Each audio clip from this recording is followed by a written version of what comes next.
There's a river under your house. You can't see it, you've never heard it, but it's there, moving through the soil, rising and falling with the seasons. Most of the time your basement wins the fight against it, but some nights, with the ground already soaked and that river climbing, it doesn't. And here's the part nobody warns you about. It won't come in through a crack. It comes through the floor itself. Dig a hole almost anywhere on Earth, and if you go deep enough, it fills with water. That level, where the ground stops being damp and becomes saturated, is the water table. Your house sits on top of it like a boat sits on the sea. And like the sea, it moves. Snowmelt raises it. A wet spring raises it. A week of storms 3 towns away can raise it, because groundwater doesn't care where the rain fell. It flows downhill underground, slowly, for weeks. So a basement can flood under a clear blue sky from a storm that ended 10 days ago. Which raises the obvious question: if there's water in the ground, why isn't every basement wet every day? Because your house came armed. First, understand the enemy. Water in soil doesn't just sit there, it pushes. Engineers call it hydrostatic pressure, and it works on your basement from every side at once. Every foot the water table rises above your basement floor adds about 60 pounds of pressure on every square foot of concrete. Run the numbers on an average basement, and a fully saturated soil column is pressing on it with the weight of several parked cars. But here's the uncomfortable part. Concrete isn't waterproof. It never was. Under a microscope, it's a sponge, a maze of microscopic channels. And pressurized water climbs straight through them. Given enough push, water doesn't need a crack, a gap, or a hole. It comes through the wall as if the wall were fabric. So every modern basement is built like a ship's hull, with 3 lines of defense you've probably never seen. Around the base of your foundation runs a perforated pipe buried in gravel, the footing drain. Its job is to catch rising water before it ever touches your walls and carry it away. Above it, the gravel backfill works like a vertical highway, steering water down to that pipe instead of letting it lean on the concrete. And when the water has nowhere else to go, it's guided into a pit in your basement floor, the sump.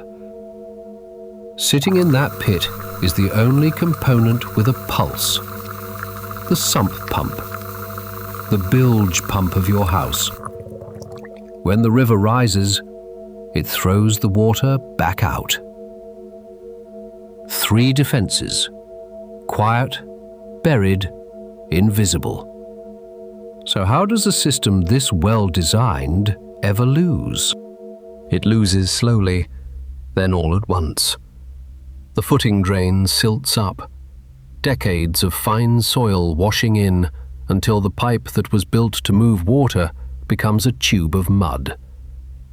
Tree roots find it, same as they find sewer lines. Nobody notices, because nobody can see it.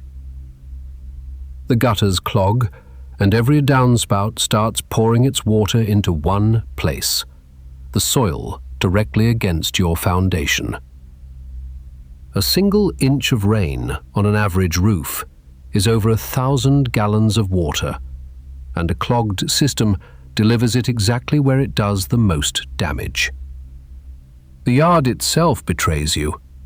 Soil settles over the years until the ground tilts back toward the house, and every rainfall becomes a slow delivery system aimed at your walls. And the sump pump? It's a machine with one moving part, sitting in water, waiting for the worst night of the year. The worst night of the year is a storm. Storms knock out power, and most sump pumps die exactly when they're needed most, silently, in the dark. The average insurance claim for a flooded basement runs around $11,000. Most of the failures that cause it cost less than $500 to prevent. Your basement tells you it's losing years before it floods. You just have to know its language. A white, chalky bloom on the walls, efflorescence, minerals left behind by water that's already passing through the concrete. A horizontal tide line, the high watermark of a fight you didn't know happened. A musty smell that comes back every spring? That's not an old basement, that's moisture, announcing itself politely. And the fixes follow a ladder, cheapest first. Extend the downspouts 6 feet from the house. Regrade the soil so the ground falls away from the foundation. Test the sump pump before storm season and give it a battery backup so the worst night of the year can't switch it off. The expensive systems, interior drains, exterior waterproofing, they're real, but they're the last rung, not the first. Tonight, the river under your house will rise a little or fall a little, and your basement will fight it. With gravel, a buried pipe, and a pump in a pit. You'll sleep through the whole battle. That's what good engineering is. A war you never hear about, in a room you rarely visit, over a river you'll never see. Subscribe, and next time you're down there, check the walls. They've been keeping score.